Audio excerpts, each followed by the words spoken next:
Alcinda, you have been with us for a few years now, coming and going. You were one of the Prince Claus chairs.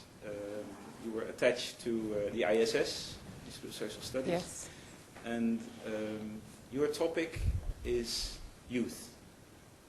And the way you have developed ideas about youth, I think, are worth sharing with many of us. And I hope that we have a very interesting debate on how to get to grips with the issue of youth problems and youth as a special category in dealing with Africa. Alcinda published a book called The Time of Youth, Work, Social Change and Politics in Africa. She has a few copies here for those of you who are interested.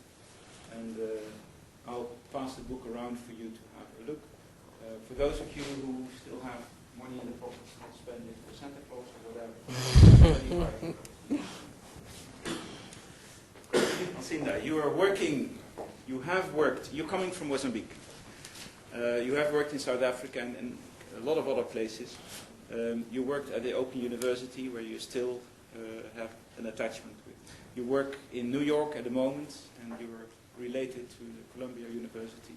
And there's so much more to tell, but if you want, you can do that yourself. Thank you. Thank you.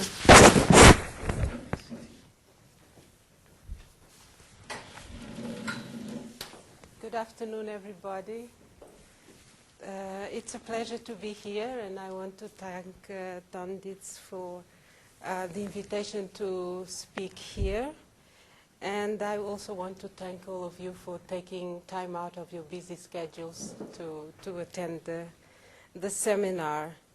And what I want to talk to you about today is my recent work on youth and transitions to adulthood and social change in Africa. And it's a bit a short summary that I tried to put on the paper of this book. This book is a result of research I carried out in Mozambique, South Africa, Senegal, and Tunisia since 2008. In fact, the book started as research in Mozambique, where I'm from, and I've been doing research there for many years. But then I decided that it would be interesting to expand it, just not focusing on one single case studies, but kind of follow different case studies from various countries. Of course, I don't deal with all the issues that one particular country has, but with particular groups that I met in particular times and try to dig deep into those groups. And so from Mozambique, I moved to South Africa, and there is no criteria for these 4 countries, because in a way, as you know, there is funding for social research is kind of shrinking, and I tried to look at places where I had prior knowledge, where I had connections in terms of networks to facilitate the research. And so South Africa was obvious for me because it was close to Mozambique in terms of costs of travel, but also because I wanted some diversity. Being Mozambique Lusophone, I wanted an Anglophone context. And I had worked in South Africa for 7 years, so I had colleagues and networks there that would facilitate the research, so I took that. And in the same way, I wanted a Francophone context.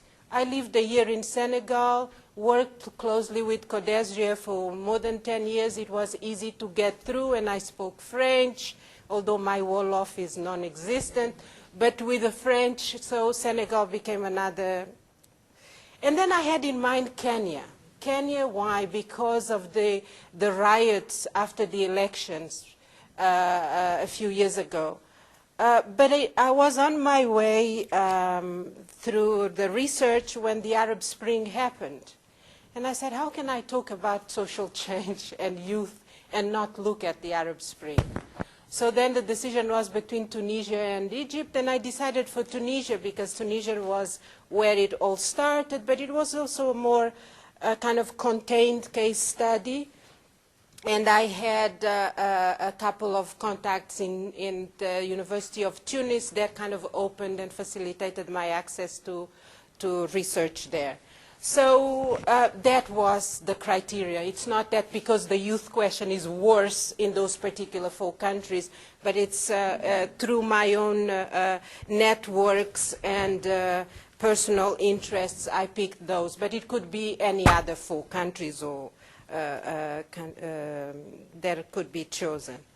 And so during that period, I tried to get as many young men and women I could from different backgrounds. But the majority of the research was in urban areas, because I was looking for young people's role in trying to make the transition into adulthood. How are they coping? Because we all know there is lack of employment, etc. But how are young people surviving? What is the day-to-day like?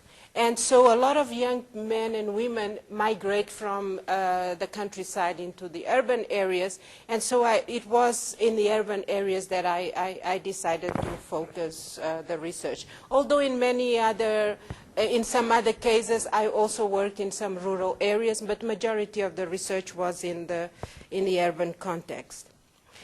And so in looking into this, I also needed to define what I meant by young people. What was the group that I wanted to look at? And I was completely against, or felt uncomfortable, and I didn't think it helped me to look at young people in the kind of age brackets defined by the UN or the World Bank, 14 to 25, or just focus on what the African Union was the African Charter had from 15 to 35, I think, or 14 to 35.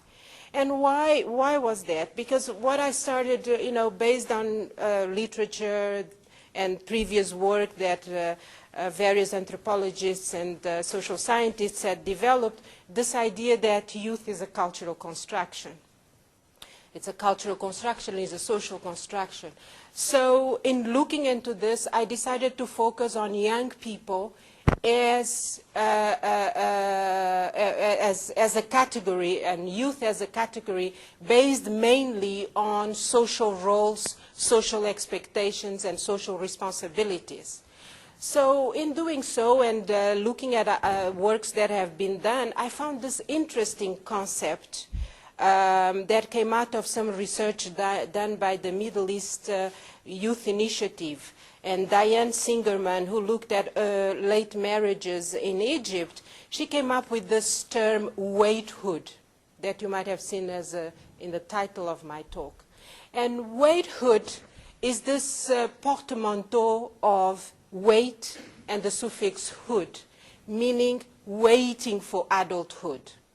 And so what I realized is that this term really captured very well the situation of many young people I found during my I came across during my field work.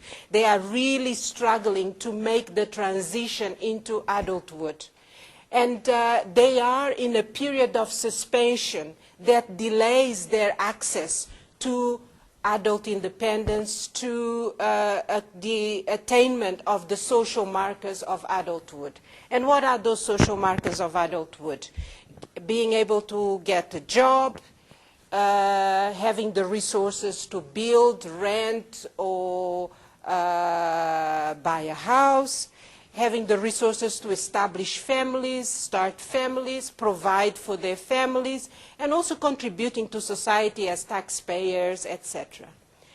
And so many young men and women that I was interviewed would come to me and say, well, my situation is this. I finished my degree.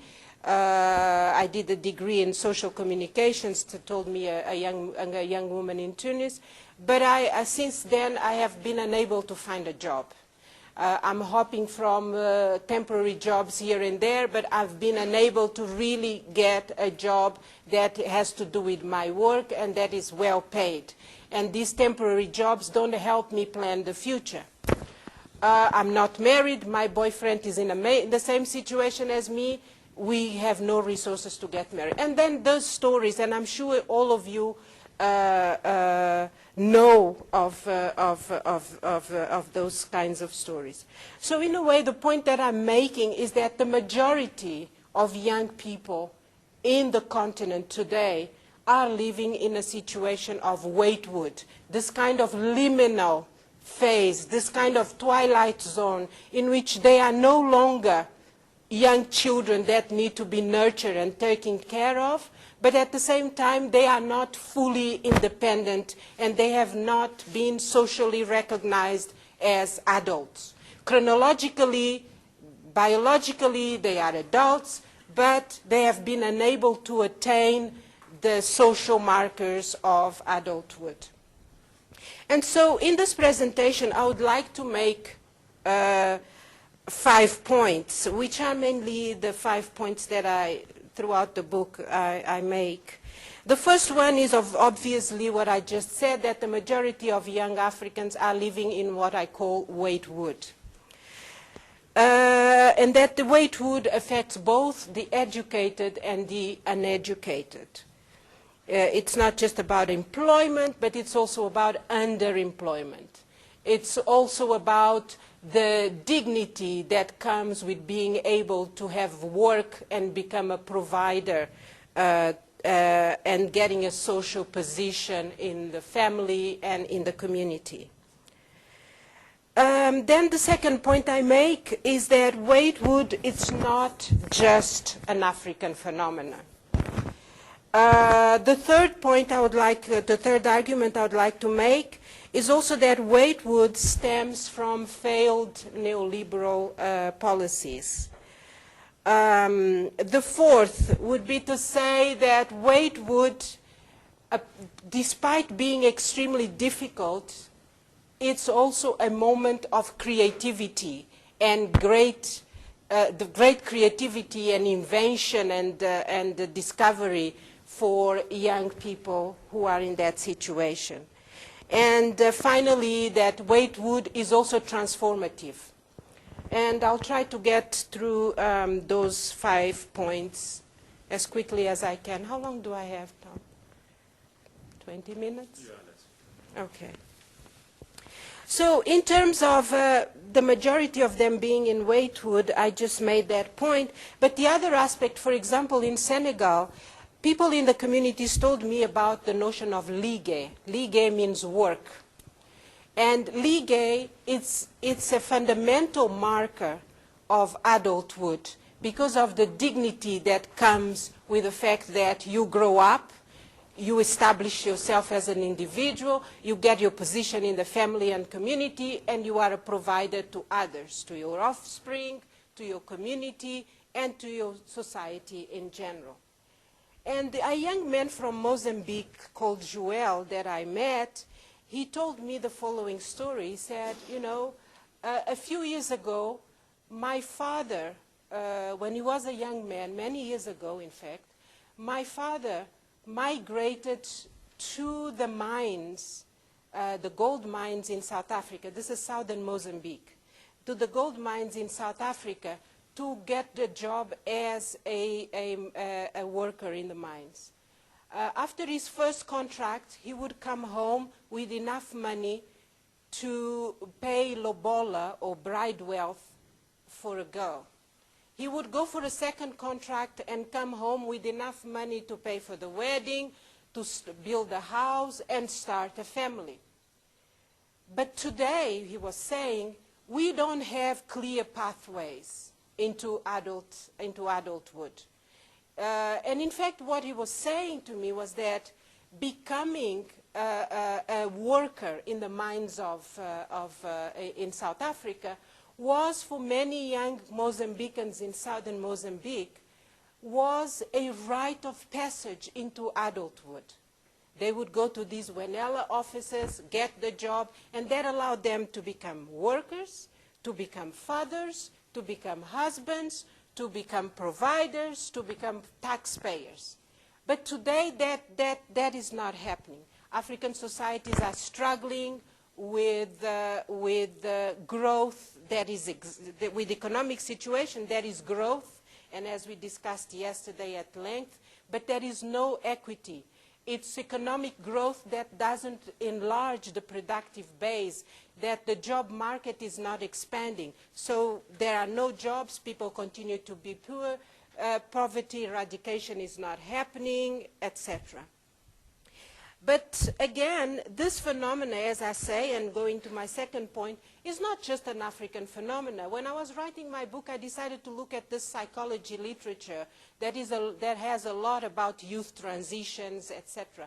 And I found that in the United States, for example, Jeffrey Harnett, a psychologist, came up with this idea of emerging adulthood in the West, taking the case of the United States. And what he was saying was that young Americans were taking longer to grow up. They were marrying much longer, they were hopping from job to job, they were trying to find their calling, find their way. And it was talking about middle-class kids who could afford to stall for a few years while looking for an alternative. But then the discourse has been changing lately with the deepening of the economic crisis and the economic downturn in the last few years. More and more young people are unable to get jobs. It's not just about middle-class kids waiting to find their calling or find the job they want or become independent for much longer, but it's also that they are struggling to find jobs. Disadvantaged youths in the West, immigrant youths, and also working class, and many within the middle class as well are struggling for that. And for example, in Britain, Terry Apter talks about the phenomena of the adultolescent or the kid adults, which are those young men and women who are unable to grow up. So in a way are in the state of waithood. But also in Japan, there is this work by Miyamoto and Kosugi about the furitas or the parasaitu chinguru, who are these young Japanese men and women who are unable to get into the labor market and are falling out of that system in Japanese society that you create your allegiance and your security through the company. Your parents, your father works for Toyota or whatever, and there are no jobs for these young men. And the parasite to chinguro is the parasite singles, and with no work, they are unable to marry. And one more example, for example, in Italy, I read this article about the bambuccione in Italy, which is a bit of a sarcastic term to kind of big dummy boys, and the young men that return home to mama's pasta after college because they don't make enough money to rent their own apartment, start their own life, etc., etc. And we see those struggles in the West, of course, of young men and women having difficulties to get started and to become independent and depending on their parents. And also parents claiming that, the burden on them to take care of their children who have grown up. And so both educated and non-educated young men and women in the West and in the periphery, in the global South, are struggling with making it into an adulthood.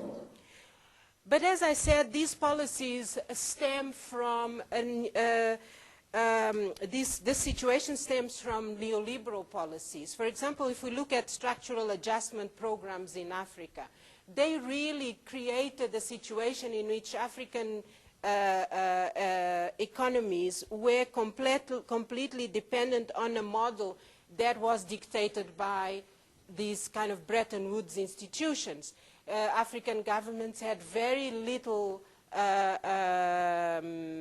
leeway to define national priorities, to define the direction of the funds. They were living on aid, and all these programs were dictated from outside. But that is not the whole story, of course. That is just part of the story. There are also internal issues about bad governance, about corruption, about incompetence, about lack of civil liberties, etc., that compound the problem.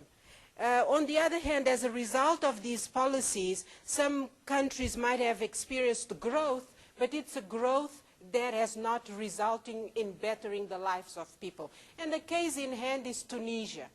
Tunisia factored very high in all the MDGs and all the growth, you know. But in fact, when you go to Tunisia, there are two Tunisians. There is the Tunisian of the coast, with the tourism, and the Tunisia that is developed, and that is the Tunisia of the interior. And high rates of unemployment, especially graduate unemployment. So waithood really stems from those kind of broader issues. And young people are very much aware of that, and they could relate their particular situation, those who I met and I talked to, they could relate to those broader contexts. And they would be very critical of corruption, they would be very critical of the West supporting some of the policies of the governments. For example, when they were talking about the dictatorships the dictatorship in Tunisia, they would say, yeah, there are all these problems, but Ben Ali is really supported by the United States, or is supported by Britain. So they would see also those global interconnections. But waithood, and going back to their daily experience, it's a very, very difficult and tricky period. And young Mozambicans would use the Portuguese expression and say, desenrascar a vida. Desenrascar a vida means hack out a living. So, you know, something that you do to go by, to get by. And young Tunisians and Senegalese, they would use the French term débrouillage. On se débrouille, se débrouiller. Again, is making do and precarious situations. And young South Africans would just say, oh, we're just getting by. And so all these expressions really show the extemporaneous and the fragility of the existence of the majority of young people in waithood. And they end up being, doing things like street vending, they are smugglers, they are, in Mozambique there is this group of young women that are called the muqueristas, the ones that do the cross-border trade by not paying the fees, the taxes, etc., trying to sell here and buy there, etc. There are in Kenya they call it matatus, in Mozambique we call it the chapas, the drivers of the chapas, who are informal workers in the formal sector but are completely exploited, and people despise them because they drive very quickly. But they were explaining to me that that is their way to make some money, because in the end of the day they have to pay X amount to the owner of the taxi, and depending on the number of rides they make, they can have some left if they manage to get more.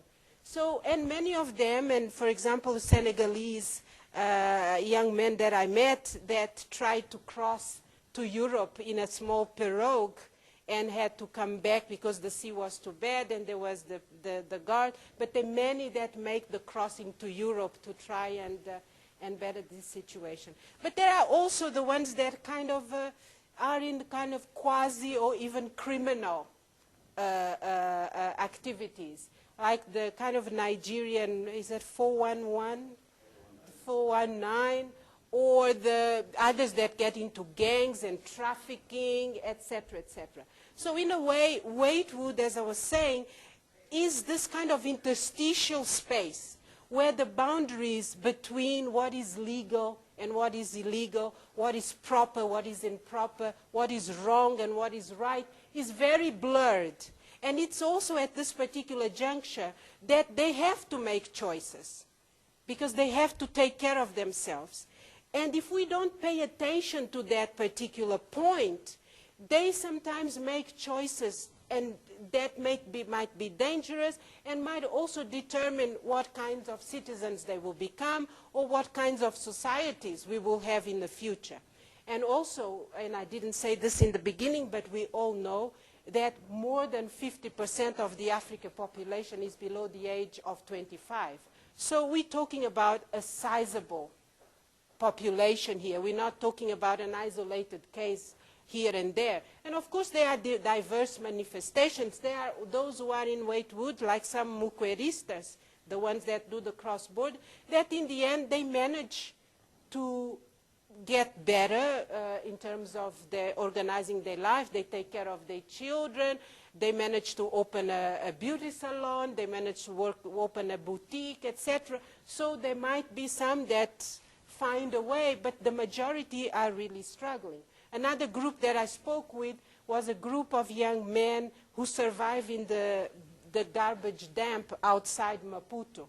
And they live there, they pick up pieces, they sell rubber, they sell parts and things, and that's their existence, which is, so there are different levels of waithood. Or young graduates who are shoe polishers because they cannot get a proper job, or have to young Tunisians who work in European call centers to get a little bit of money, but they are exploited. They stay 10, 12-hour shifts, calling and speaking their best possible French, not being allowed to say that they are Tunisians or that they are in Tunisia. So if you are a French claiming that your phone is not working well or something, you dial a number, and that number rings in Tunisia, and it's a young Tunisian master's degree who is answering, oh, do this and that, as if they were working in France. And of course, those companies make a lot of money because labor is much cheaper there.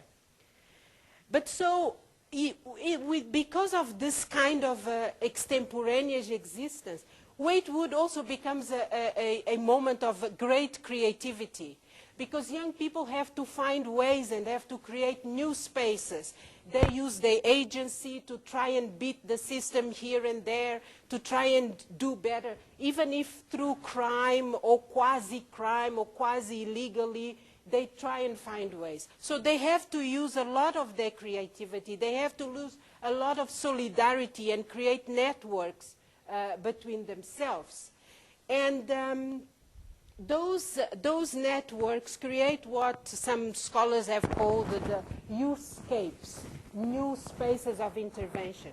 And all the literature about, sorry, my mic is, all the literature about subcultures, youth subcultures, which you might be familiar with, might be very interesting to understand these new youth spaces that young people in waithood are created.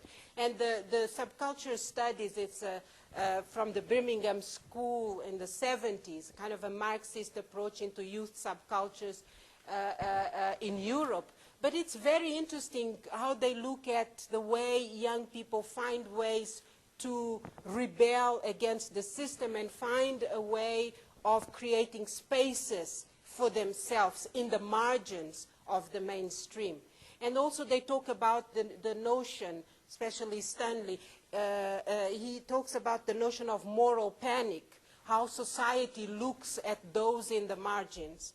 And for example, you will, one of the things that came across in my research was that there is this tension in the relationship between those groups in the margins and the government or the authority or those at the center, which is a relationship marked by distrust, mutual distrust, and also by a lot of tension. For example, you will see municipal police chasing away street vendors from the streets and say, you cannot sell here, go to the market. But the young men and women who sell in the streets, they know that they have no chance in the market, because the big stalls will take all the clients. So their only way of making money is going around in the streets.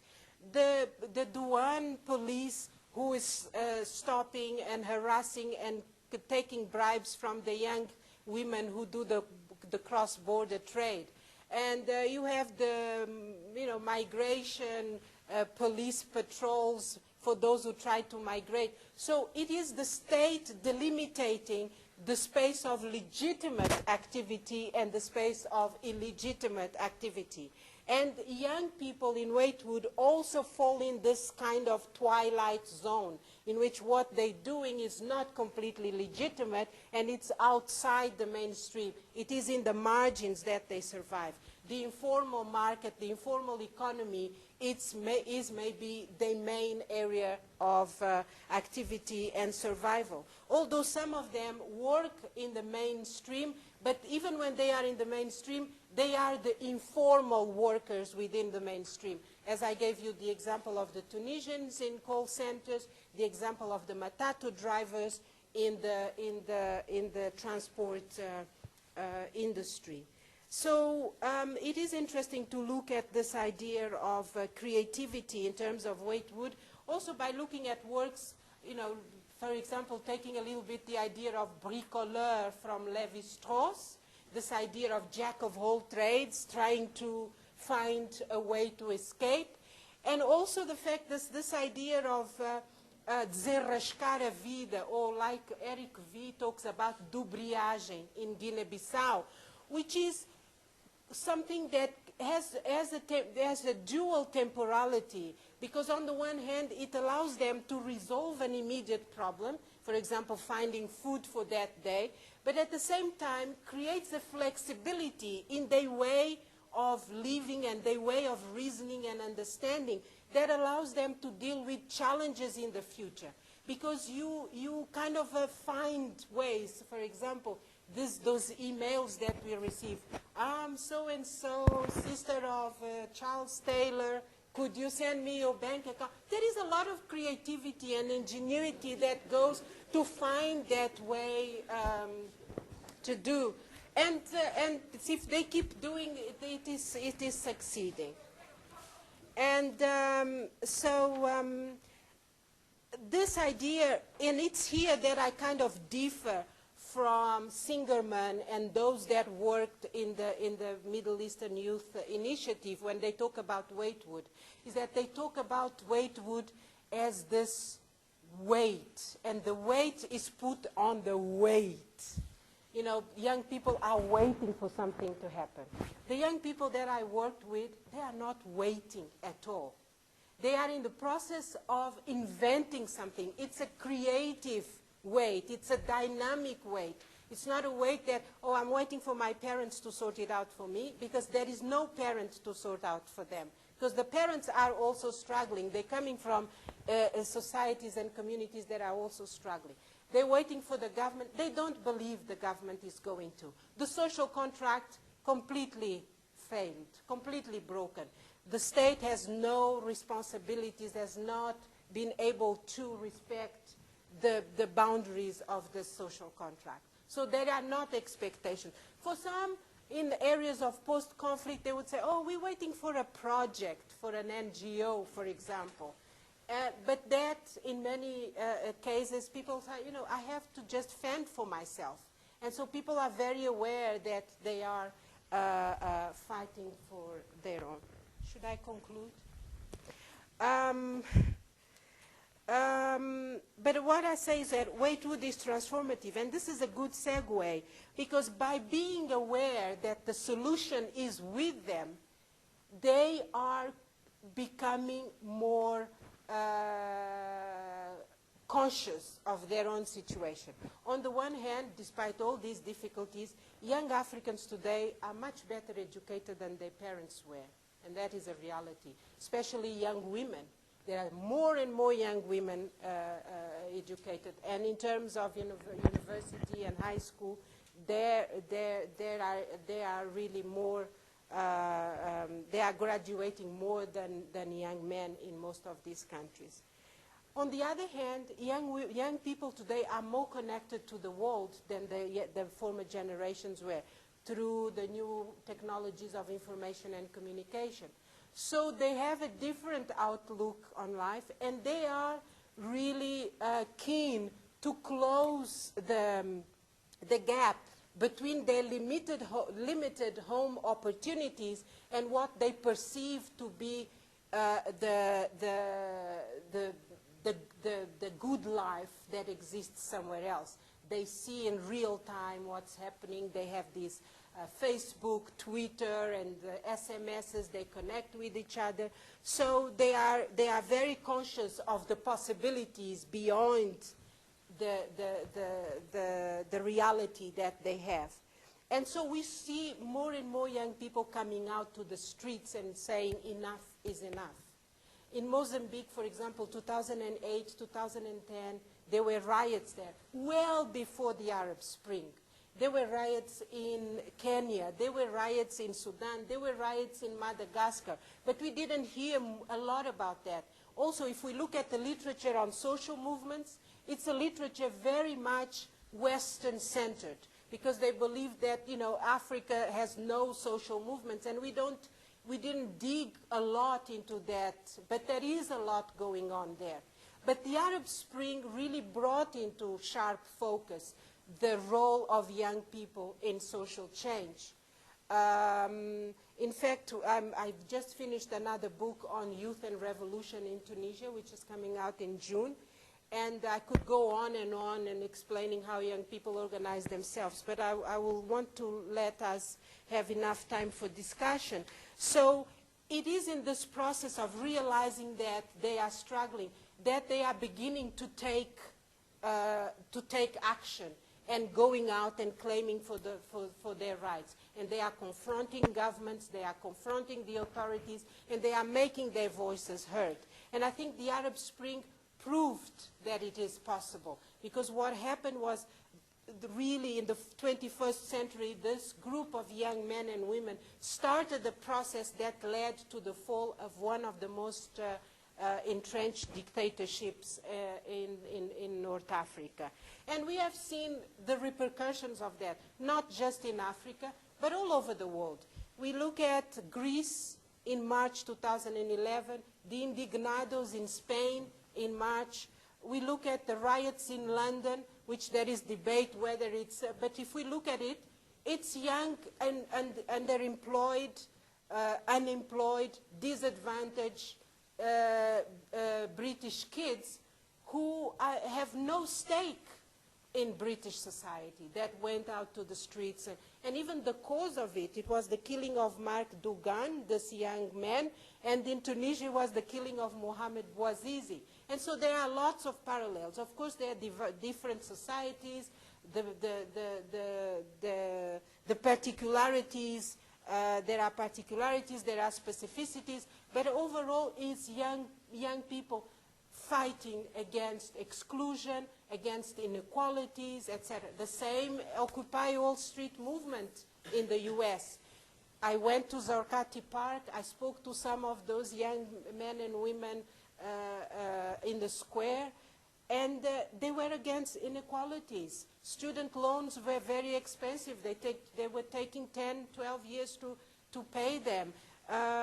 They were against corporate greed, etc., etc. So the types of grievances are very similar. Well, just to finish, the point is that, for example, young Mozambicans at some point managed to get the government to reverse some unpopular price hikes. The Senegalese with the Yanamar movement, Yanamar means enough is enough, that managed to stop the re-election of Abdoulaye Wade and start a new chapter in Senegalese politics. They managed to do that. The Tunisians managed, and the Egyptians, again, Mubarak is gone, Ben Ali is gone, Gaddafi is gone. But so what comes next? Is it done? And what I notice is that young people are not taking political roles. They go to the streets, but then they stop there. And then they create a situation of vacuum, and that vacuum is taken by old political forces. Again, is the opposition parties, etc., etc. So I end by asking, what is it going to happen next?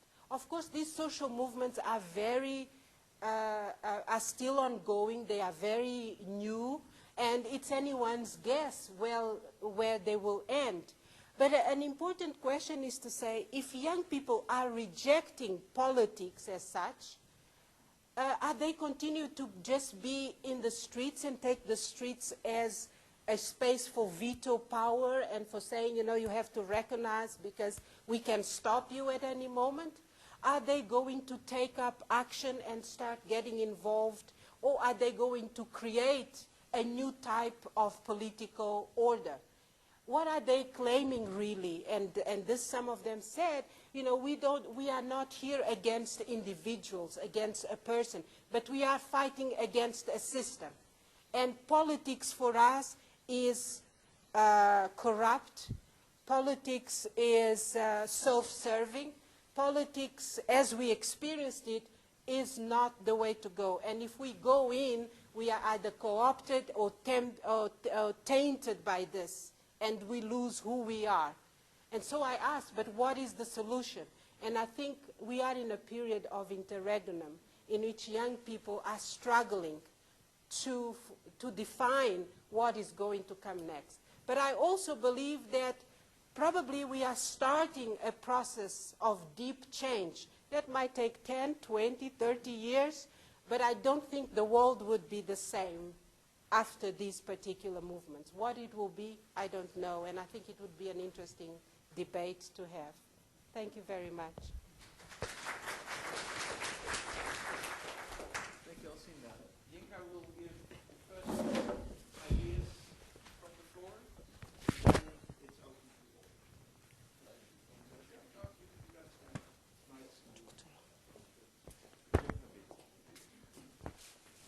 Thank you, Prof.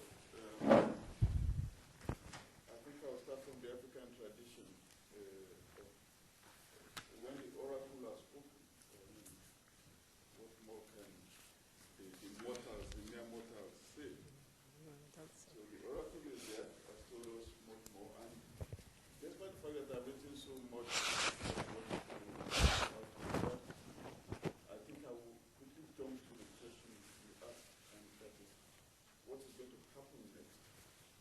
What I have here in the third paragraph, that it throws up a few questions that piques the imagination. Despite the similar experiences of youth in Africa, then why is there, the question is, why is there no type of Arab Spring resistance or call for change of government in countries of Africa below the Sahara? For me, what quickly comes to mind is a book written by Michel Aron titled, It Is Our Turn to Eat.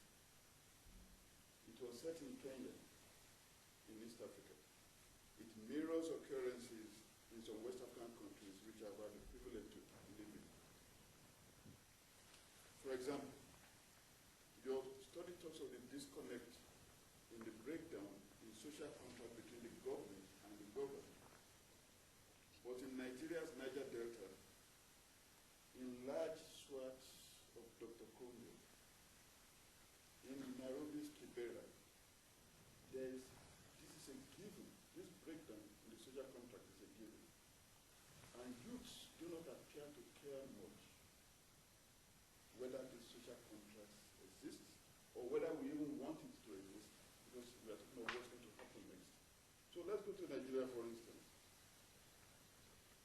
What the Nigerian state calls illegal refinery operators in the Niger Delta is what the United Nations calls artisanal refinery operators. Because the youth, there's no government there. If the oil is there, the youth's moving, lack of employment, very transformative, very creative. They start refining, they start getting the oil from the ground. They don't have to wait for Shell or Chevron. They get the oil from the ground, they refine it, and they sell it. That is their own way of, trying to shorten the transition from childhood to youthhood to adulthood, to get that money quickly. The same way we see in DRC, ungoverned spaces, youths moving to do their own things. So youths, young people in which they are dynamic, and they use their agency and creativity to invent new forms of being and interacting with society. Such ingenuity is becoming increasingly important in bigger ungoverned spaces in Africa.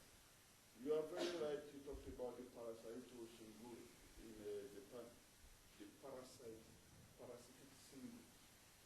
continue to stay at home. When I again take examples from Nigeria, you see, especially for women, because these outcomes differ for males and females. I actually continue to see females who continue to stay at home with their parents, not because they are single parasites, not because they are jobless. In fact, they maximize that opportunity, they earn income. These are ladies who work, who have full-time work, but they are not married. So they continue to stay with their parents and continue to eat free. They don't pay rent, they save their own money, and yet they tell their parents that, well, I can go out anytime I want because I'm an adult now. So again, it brings you to mind, okay, how does this differ with the parasites we go of Japan?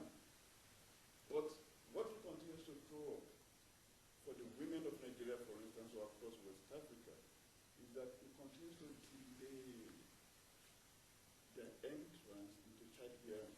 It continues to, this delay in childbearing continues to bring down the rate of population growth.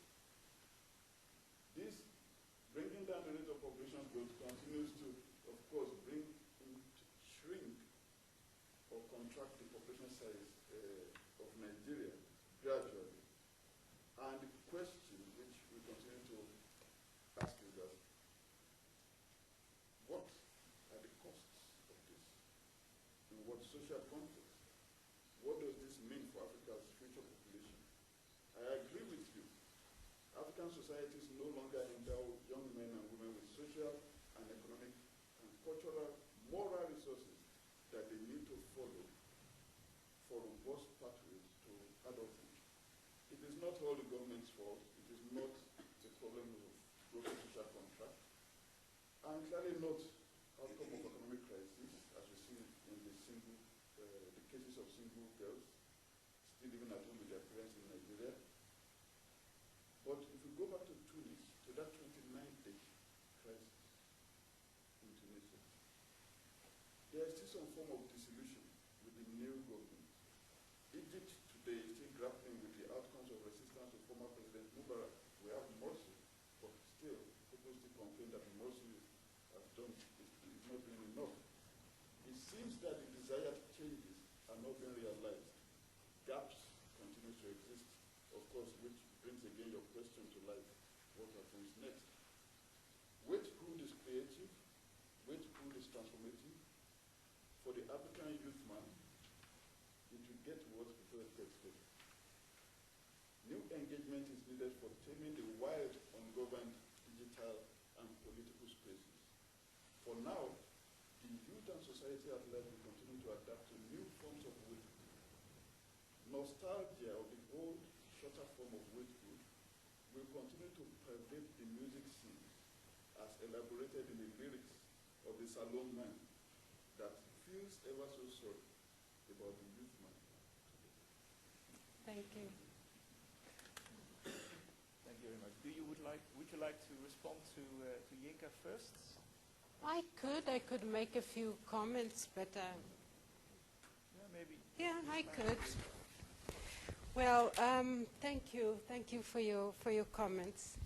Well, starting with why no Arab Spring in Africa. Well, you know, I feel a little bit that it's just saying that because it happened in Tunisia and in Egypt, it's not happening in Africa. It is happening in Africa, and I think it was happening in Africa before. But it never got to the outcomes of Tunisia and Egypt.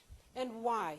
And my research in Tunisia showed that, first of all, Tunisia had a young population extremely well educated. Most of the young men and women in the street were graduate unemployment. Also, they have one of the best in the continent networks for internet use. In the most remote little village, you have at least 5 internet cafes. with 8 to 7 computers each, open with energy, light, functioning all day long. And young people have access for peanuts. Then the other thing is that in Tunisia, young people were really the catalysts of the rebellion that led into this revolution. But in the end, what happened is that Ben Ali's dictatorship was so entrenched that it marginalized all key sectors of Tunisian society.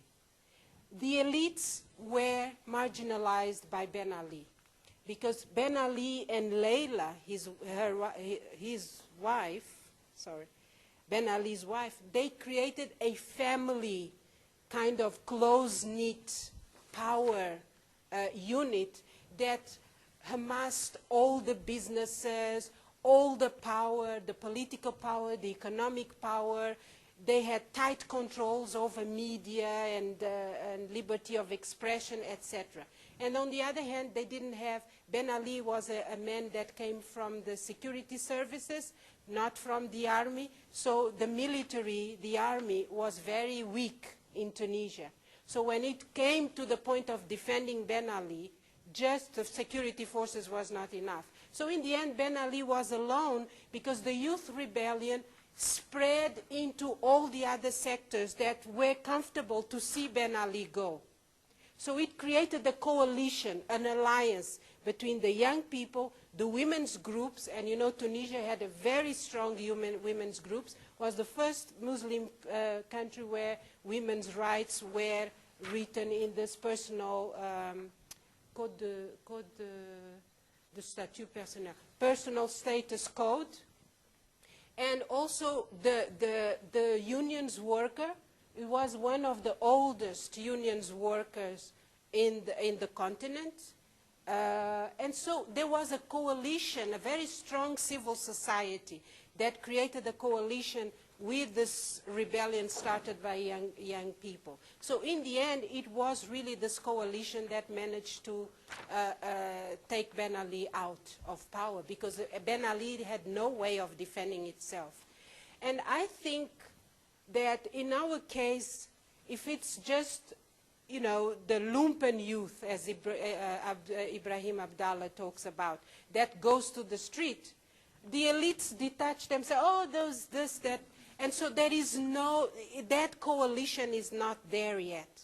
And I think it's not something that is going to be resolved by just the youth, just the women, but it has to be a broader social movement to be able to get to that point. That's just a guess. I don't know. I cannot prove it. But looking at Tunisia and looking at the other cases, I see those limitations. In Senegal, Y'en a marre managed to get something, because after the first big uprising organized by Y'en a marre, Abdoulaye Wade was unable to make the constitutional changes he wanted to make, and they were galvanized and created the Mouvement 23 Juin, which was the 23rd of June movement, or the day that they managed to stop the amendments. And that group was a group of Y'en a marre plus civil society groups. And that's when they built up a strong campaign for voting to encourage young men and women to vote against Wade and using the ballot box as their power against the government. Again, there was a coalition there in that situation. Shall we go to the questions from the floor? Yes, I think There's so, so because much they more. might, yeah. Let me first see the show of hands. Let's start. Thank you very much for your presentation. I very much enjoyed it. Two questions. I'll try to keep it brief. Can you give your name?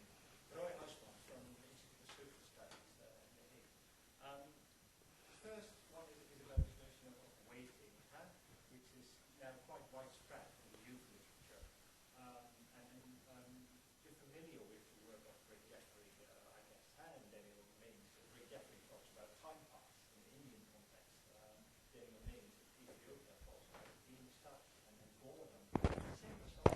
Sure.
Sure.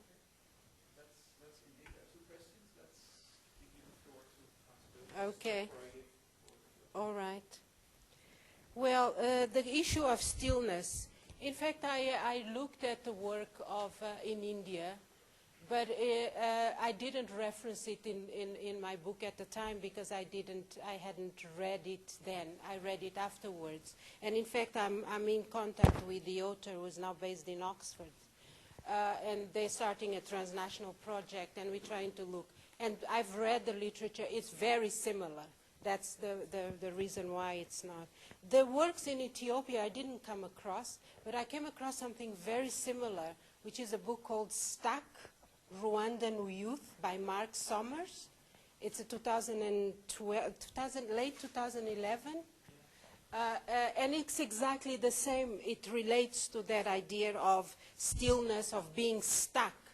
But again, I have a little problem with the stuck because it's very closed and it doesn't go, especially with the examples that you have given and the cases that I came across. Yes, it's stuck, but it's a stuck in movement as well. So I liked this idea of dynamism and movement in it. And regarding transitions, you are absolutely right. And if you read my book, my chapter 2 is just about transitions. I question the whole idea of adulthood. I think the notion of adulthood is also changed. We don't have a lot of work in transitions in Africa, and you will see that the chapter is basically a critique on the transition work done by American and British psychology, in which this kind of has still trajectories. Because transitions has to do with class, with, as you say, with gender, with, if you look at transitions in Europe, they are changing. Look now, they are looking back into age of retirement. You know, because why? Because economically it doesn't make sense. It is a point of transition, but they are reversing, and that is creating problems. It's creating problems because, you know, people want to retire early, but the government doesn't want them to retire. And young people also want the older generation to retire so that more jobs will be available. And so all those tensions and discussions. But there are a lot of interesting works that start looking at transitions as multidimensional, as complex processes, and all the kind of, it's more sociology, British sociology, American sociology and psychology, they looked at that. And so I tried to look at that, and also this notion of the present, the notion of the present versus an envisaged future. Whether a struggling young man or young woman, you know, what is the notion of future? And if you think that your future is tomorrow, your actions will take a different character, as if you think that you have 30 years ahead to become whoever you want to become. And people living and struggling, seeing neighbors dying of AIDS every day, seeing people in a war situation, their notion of future is completely different. So that chapter 2 really gets into detail in analysis of transition, exactly the kinds of questions you are worried about and you are posing. Yeah. Thank you as well for the view. Very interesting, and I think that the youth bulge or what's going to be happening is very much in terms of policies and structures and political institutions will become increasingly important. So I was very happy with at the end of your talk the emphasis on those kinds of areas. But coming from an institutional kind of background, or I'm sorry, Carol Martin. Sure.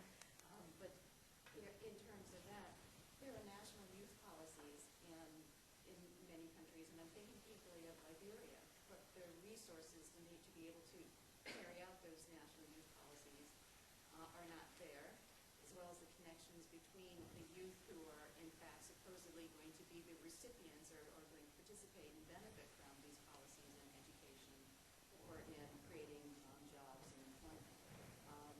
I was wondering if you could say a little bit more about youth policies, excuse me, as one question. And then I wanted to bring into this as well, recently this spring, in April, was attending a local government meeting in Ganta, in Liberia, and the youth representative stood up and said, everyone keeps talking to us about rights, and we're really pushing our rights. Youth are coming forward and saying we demand employment, we demand health access to that, and other things. But no one is talking about, and he said, and I'm fearful because my peers are not talking about responsibilities either.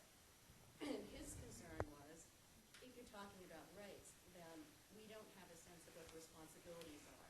That we do need to be part of the political process, and nobody is inviting us, or we're not thinking in terms of becoming part of the political process. And in the end, if you're having a government or a state, and you're thinking about being able to make that transition to, we're demanding our rights. Now, how are we going about doing our responsibilities or accomplishing that?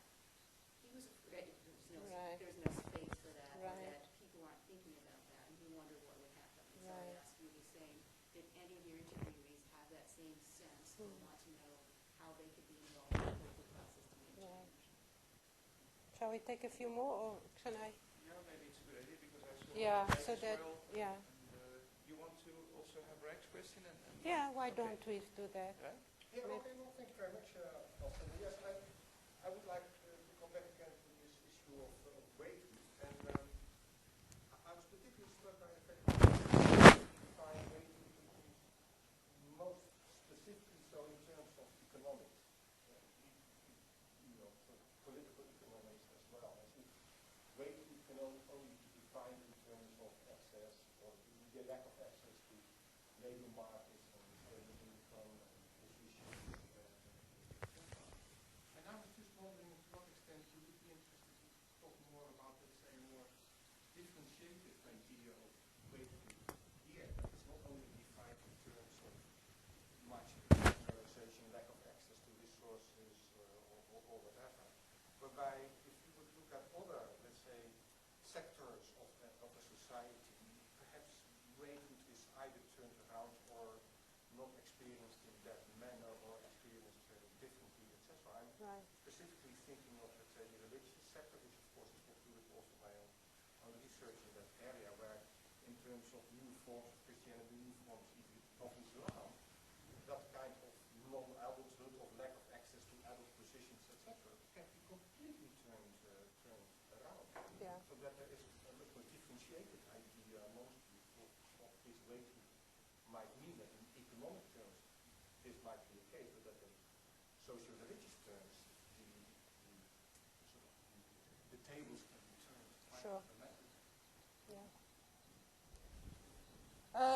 Thank you, Rijk, and thank you, Carol. Starting with Carol, youth policies. You know what? I've read a number of youth policies, and as you might have realized, and certainly did, most countries have this Ministry for Youth, which is youth, sports, and cultures. All that doesn't matter. And that's the same thing. It's a lip service, because those policies they are unable to implement them because they're not putting resources into that. You know, governments have to show that they have something. And some well-meaning ministers of youth try to do this, some organizations, etc. You know, there is more going on in private associations, civil society associations, and group associations that in terms of government policy. One case in point is the youth policies for entrepreneurship. Because of lack of jobs, the government say, oh, youth, find your own employment, become entrepreneurs. But there is no strategy to train them to be good entrepreneurs, to know how to manage the meager funds some of them might receive, to know how to deal with being a business owner or a person. On the other hand, there is strong nepotism, corruption, clientelism in giving these grants. In Mozambique, in South Africa, you have the black empowerment, economic empowerment, which young South Africans, they said, you know, it's just for a little group in the elite. I don't know anybody, a young woman was telling me, who has benefited from the black economic empowerment. The same in Tunisia, the Tunisian Solidarity Bank, the BTS. They say, you know, it's for Ben Ali and his cronies. And if you want to be to get a grant from the BTS, you have to become a member of the RCD, which was the party in power. And there is a very interesting analysis of that, youth and policies and the economy, done by Béatrice Ibou from the CERI in Paris. She wrote a book called something Obeisance, L'âge de l'obéissance. I can send it to you.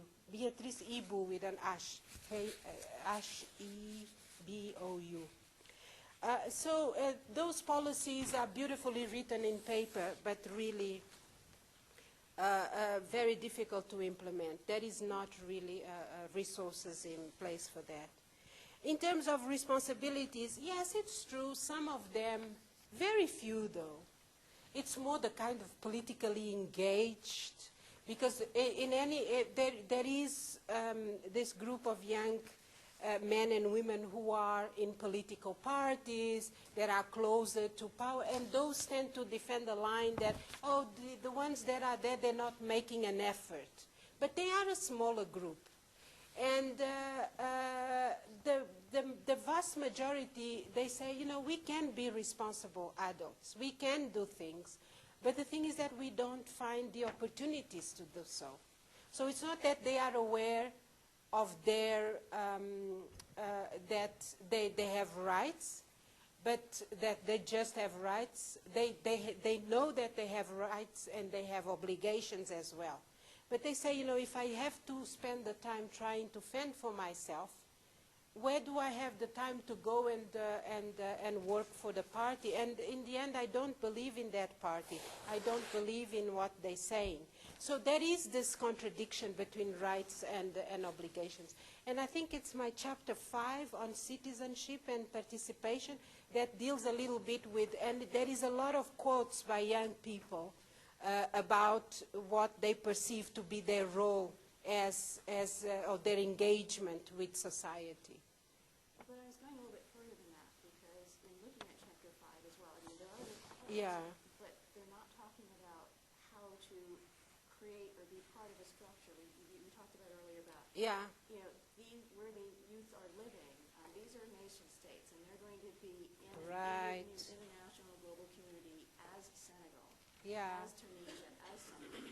But if the youth are not taking Yeah. a political role, I they're see. not becoming part Yeah. of the institutions, then that's going to be a problem, I think, later. You're right, but there is another way of looking at it, because Fadel Barro, you have been in Senegal, is one of the leaders of Yanamar.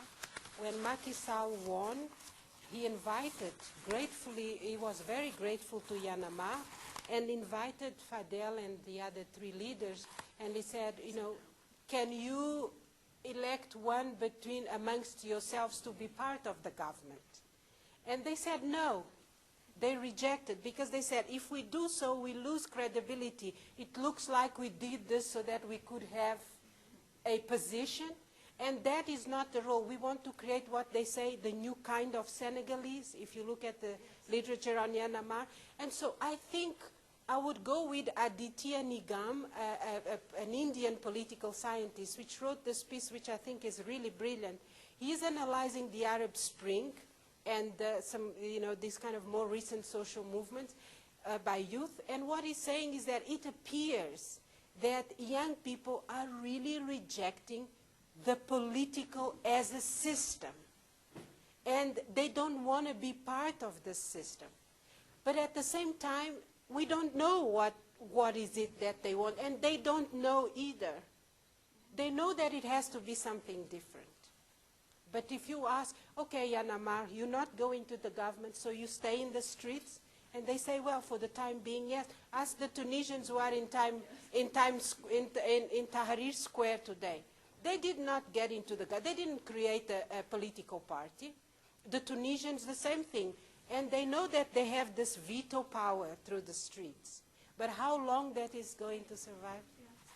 I don't know. But again, I think we have to be patient and give them a little bit of time, because revolutions don't happen in a day. And this is just the beginning of, something that could be big or could not be. And so only time will tell. But I think the question is to continue to engage and talk to young people and continue to do this research and see what new ideas are brewing, what directions, are they reorganizing, are they creating new types of political formations. Because at the time being, I see them still in the civil society realm and not inside the political arena. Yeah. Reich, absolutely right about waithood outside. And that's a thing, outside economics. And that's a thing I tried to look at. But I didn't look at the things that you like, religion. And let me tell you why. In fact, when I was writing and I said, this is a question that Reich would ask me. Because, you know why? Because I tried to look at ways and processes and institutions that were controlled by young people. And religion is not. They are members, they are affiliated. And I remember your piece on their, on framing. They were doing the job, but hierarchically, they were controlled by the elder generation, so to speak, to a certain extent. And they were not in the front of it, but they were doing it in the kind of and through. They were the force behind it because they controlled. They could write and read better. They could articulate ideas, but it's still the leader, the front man was the older generation. Okay. But so I didn't really look at religion, although I came across some young groups in churches. But they were led rather than leaders in churches, especially in South Africa, Pentecostalist churches, this new Universal Church of God. It's also, many of them get into religion as a way of finding some kind of solidarity, etc. But it's not kind of them creating the religious space anew as a new youthscape. And I decided to focus on youthscapes. And in focus on youthscapes outside the economics, I looked a lot at intimacy, sexuality. For example, for young women who are marrying much later, these sugar daddies relationships are a space that they use not only to better their situation, because a young woman who is unmarried, is having great difficulties, she might hook up with 1, 2, 3, or 4 sugar daddies. Each sugar daddy gives her a cell phone, so she controls the whole thing. And it gives a lot of power to young women. And often they have a boyfriend. And the boyfriend lives on the sugar daddy as well. So that changes notions of femininity, masculinity, types of social relations that are developed. And I think my chapter 5 is on intimacy. But it's not just the sugar daddies. There's the sugar mamas as well. If you look at the Gambia, Senegal, the two babs and the elder European women who have those boyfriends, they go for vacations, it's exactly the same kind of situation. But you have also in Tunisia the issue of virginity before marriage. And because marriage is being delayed, 27, 28-year-old women are not getting married. How are they dealing with the problem of virginity? Because it has to be in marriage. And what kinds of new relationships, what kinds of new forms of sexuality they are creating. And there are the proliferation of these clinics to reconstitute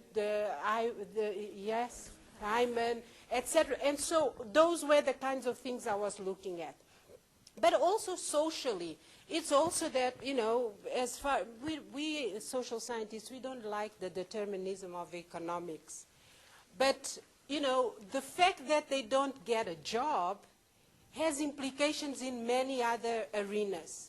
For example, just establishing families. I came across this young South African man in Soweto that has 4 children with 2 girls. The 2 girls live with their parents. He lives with his grandmother. But he manages to have all these children.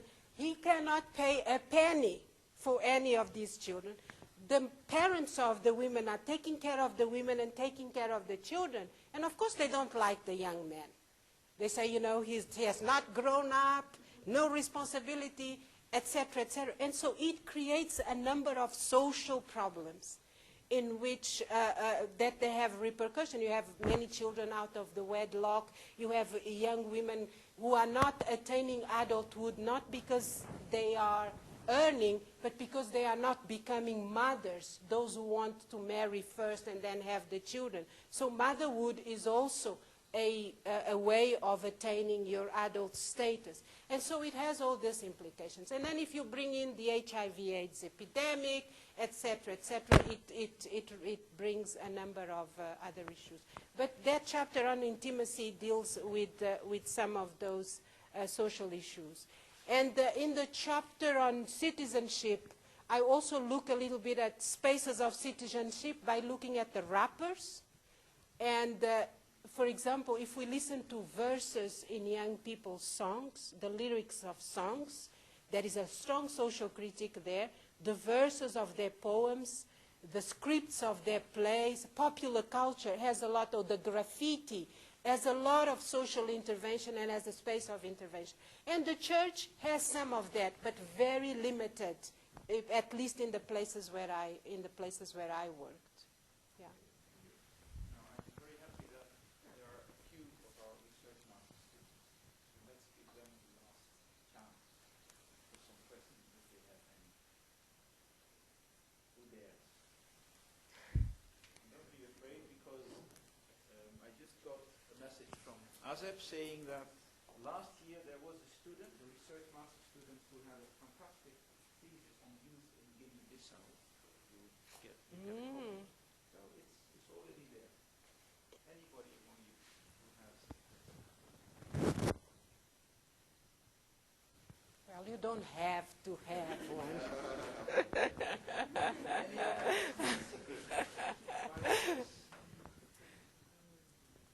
Then I suppose that we have drinks downstairs, as usual. I suppose so. So before I invite everyone to the drinks on the 3rd floor, a few words, just as a reflection on what you say. The interesting thing is that we will hear a lot about inclusive development, inclusiveness in the next few years. That will be a core word. And the interesting thing is that you now see a combination of inclusive economic development and inclusive social development. People will be looking for new ways of measurement. And then it's probably very likely that there will be specific attention for the inclusion of the youth in both economic and in social spaces.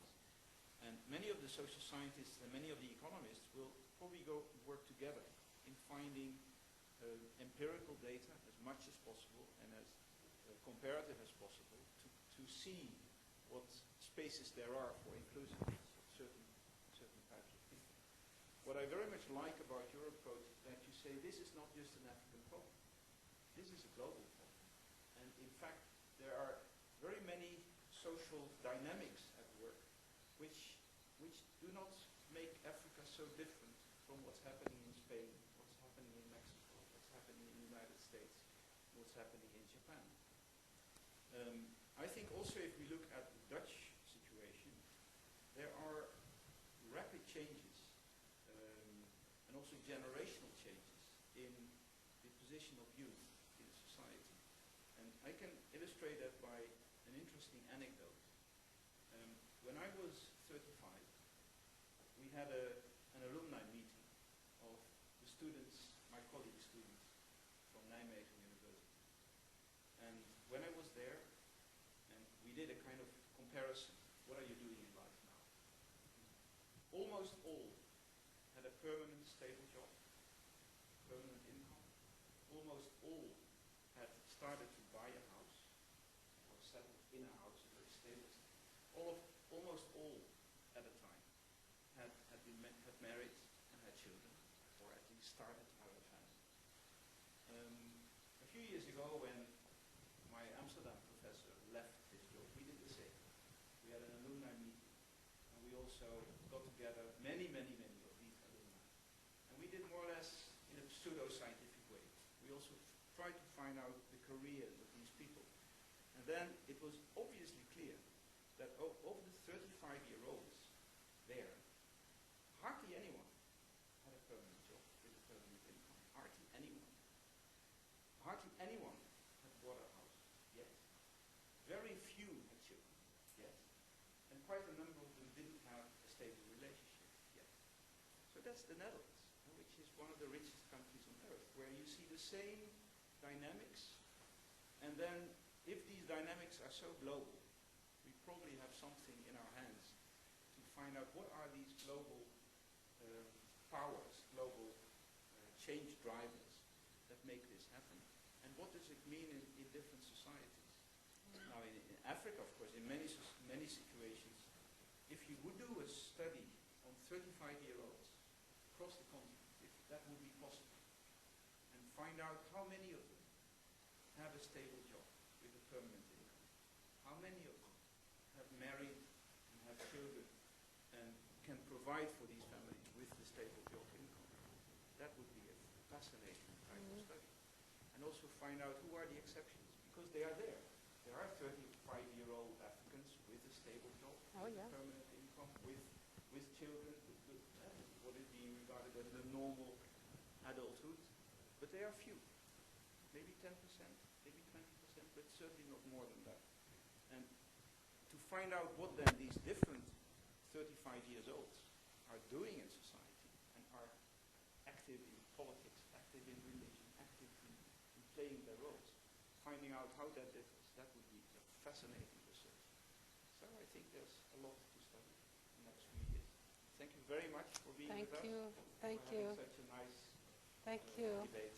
Thank you very much.